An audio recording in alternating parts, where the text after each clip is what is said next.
sound like I need a beat. I can feel the bass, I can feel the heat. Gandang buhay mga kapatid, welcome back po sa ating channel. Ngayong araw, dito po tayo sa ating taniman ng saging na lakatan. Yan. Binisita lang po natin para makita natin kung anong kalagayan niya nitong sobrang init po. Yan sila ngayon. Katatapos din natin magpa-spray noong nakaraang linggo para sa mga pampatay po ng damo. Yan. Namatay naman po. 1 week yan.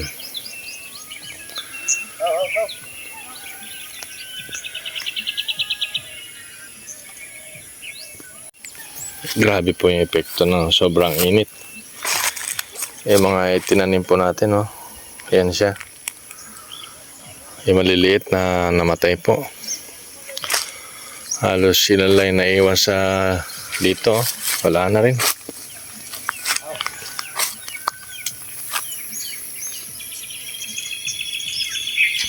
Sa sobrang init mga kapatid, kahit yung mga bagong suhi niya namamatay po. Mga dahon susunog. Buti na lang meron pang namumunga. Yan po, naka-anim na sipi.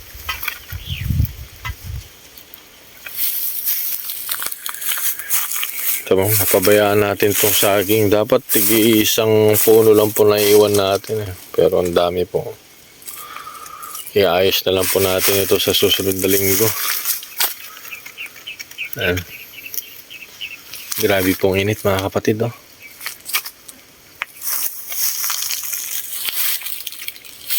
Ito mga kapatid, oh. Yung mga bagong tanim po natin. Ayan. Tuyong-tuyo po yung lupa. Ayan po. Dahil nga sa sobrang init po. Ayan. Halos sunog po lahat ng dahon. Oh. Ito po.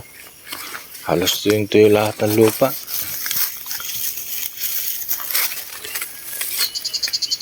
Sunog ang dahon. Yan po ang itsurahan nila mga kapatid. Oh, sana makabawi po sila sa panahon po ng tag-ulan.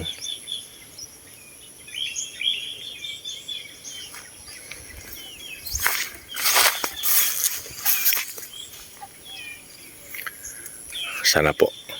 Yun lang.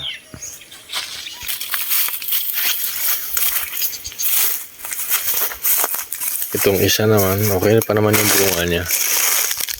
Ayan.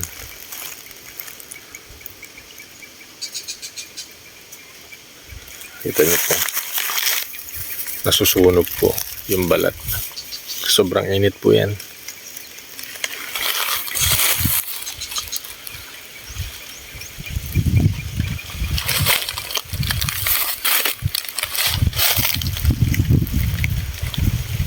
Paano mga kapatid, hanggang dito lang po muna ang ating video. Kaya po nang lagi natin sinasabi, huwag po tayo mawalan ng pag-asa sa buhay. Maraming salamat po sa panonood. Paalam.